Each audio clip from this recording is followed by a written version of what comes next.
যশোর ৪ আসনের সংসদ সদস্য ও জেলা জামায়াতের আমির অধ্যাপক গোলাম রসুলের বাসভবন ঘেরাও করে বিক্ষোভ করেছেন স্থানীয় শত শত মানুষ।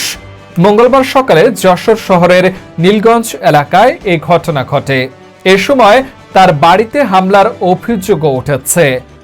স্থানীয়দের অভিযোগ, আল মাদ্রাসাতুশ শারিয়াহ ও সংশ্লিষ্ট মসজিদকে কেন্দ্র করে দীর্ঘদিনের বিরোধের জেরে সংসদ সদস্য গোলাম রসুল ও তার মেয়ে অনন্যার বিরুদ্ধে এক শিশু শিক্ষার্থী ও এক নারীর উপর হামলার অভিযোগ ওঠে।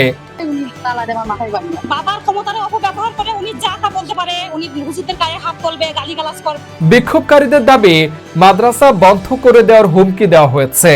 তারা ঘটনার সুষ্ঠু তদন্ত ও দায়ীদের বিরুদ্ধে আইনগত ব্যবস্থা নেওয়ার দাবি জানান।